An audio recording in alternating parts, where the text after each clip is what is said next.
तुम लोग? ये प्रश्न हमारा है क्योंकि तुम हमारे राज्य की भूमि पर हो। लक्ष्मण,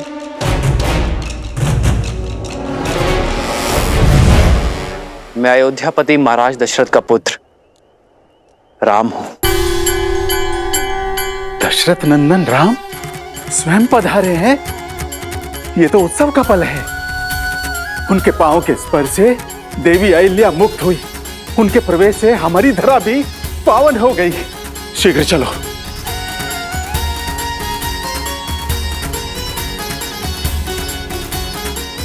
श्री राम, श्री राम, श्री राम।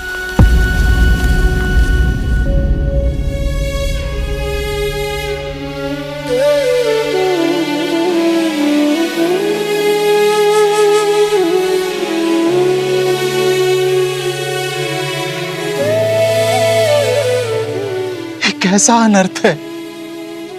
अयोध्या का श्रृंगार सन्यासी का भगवा वस्त्र धारण किए हुए।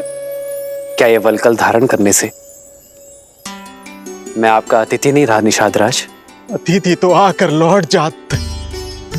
आप तो हमरे ही यहां हृदय में बसे हैं कुमार राम। यदि आपने मुझे हृदय में बसाया है तो आपका स्थान भी हृदय के पास ही है।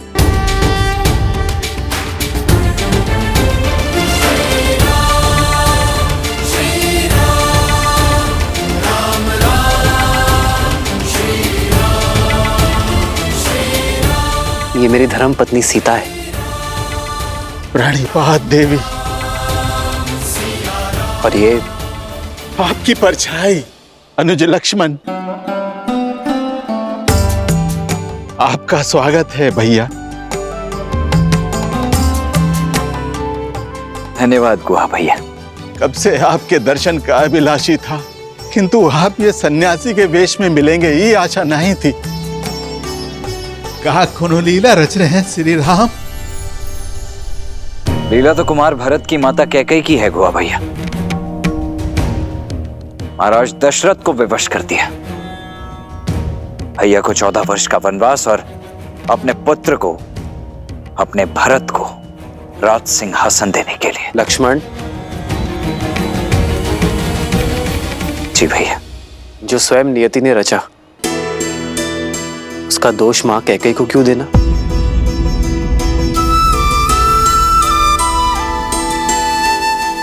ये चयन मेरा था। आपके यहाँ आने के इस चयन से हम सब भी धन्य हो गए। अब हमको आप सबका सेवा करने का मौका मिलेगा। आप अपना 14 बरस का वनवास यही बिताइए। ये राज्य, ये निषाद राजगुहा, सब कुछ आप ही का तो है श्री राम। आपके प्रेम और स्नेह ने मुझे अभिभूत कर दिया है, किंतु वचन के अनुसार ये 14 वर्ष का वनवास मुझे वन वन भटकते हुए बिताना है, किसी राज्य या नागरिक के यहाँ नहीं। किंतु कैसे श्री राम? ये स्थान जितना सुंदर और मनमोहक है उतना ही भयानक है। कदाचित आपने सुना नहीं, भय के लिए भयंकर है। हम अवध के रुद्र हैं, हम शंकर हैं।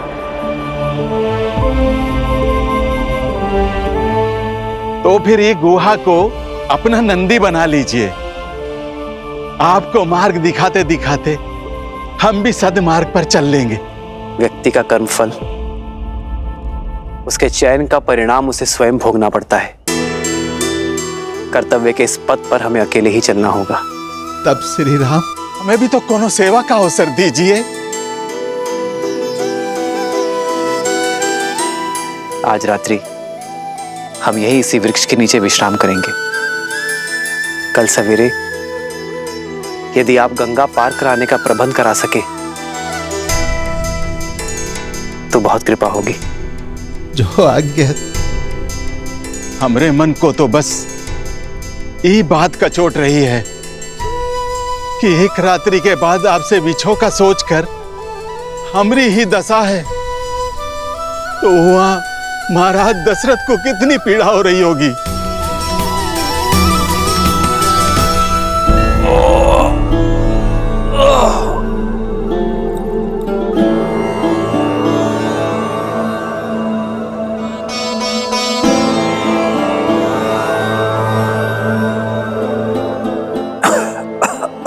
मैं हर संभव उपचार कर चुका हूं, परंतु मन की शांति तो महाराज को स्वयं मन में ही खोजनी होगी।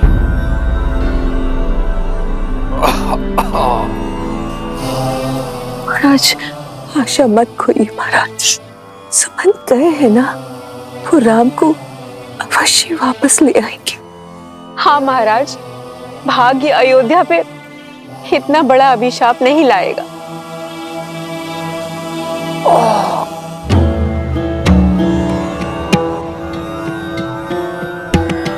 आचार्य जी, अब आप ही इन्हें समझाइए। महाराज, यह समय नियति से लड़ने का नहीं है, उसे स्वीकार करने का है। विश्वास रखिए, अंत में सब शुभ होगा।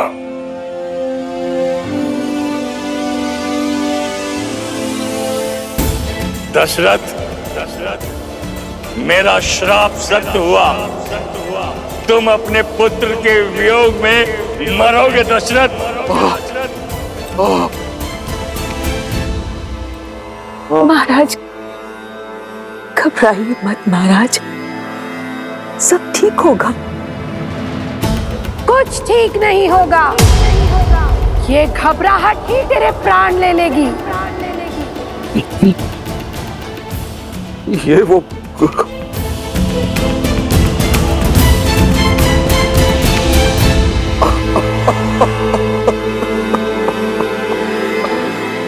मेरा अंत समय अब निकट है, नहीं आएगा मेरा राम। वर्षों पूर्व मेरे हाथों हुए पाप की अग्नि में मेरे जीवन के सारे पुण्य जलकर भस्म हो गए। आप देख रहे हैं ना गुरुदेव, वो श्राप अब सत्य होने को है और मैं कुछ नहीं कर सकता गुरुदेव, मैं कुछ नहीं कर सकता। महाराज, कैसा श्राप? ये राम के जन्म से पूर्व की बात है। शब्द भेद, अनजाने में मैंने आपके पुत्र के प्राण हर लिए। तुमने दो अंधों के जीवन का सहारा छीना है। अपने धर्म रक्षक पुत्र के वियोग में तरस तरस कर मरोगे तुम। ये बूढ़े दुखी पिता का श्राप है, श्राप है।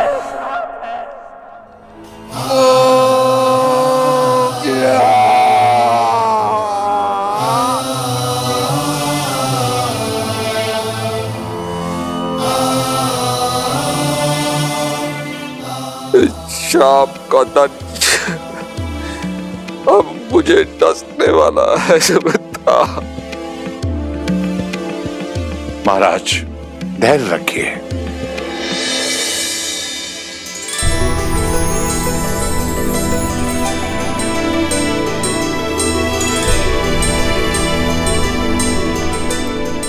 हर अंधकार के भीतर आने वाले प्रकाश की एक किरण छुपी होती है।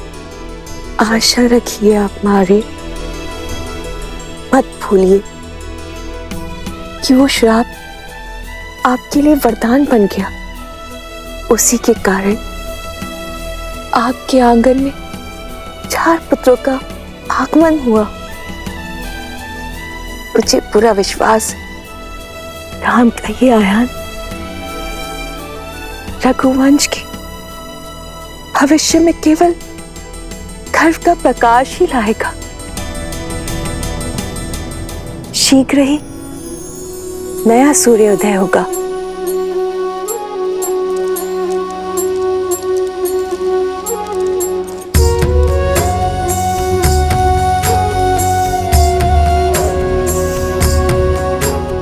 एक नया आरंभ, एक नई कथा।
एक वनवासी के लिए अब इस पादुका की आवश्यकता नहीं। दीजिए भैया।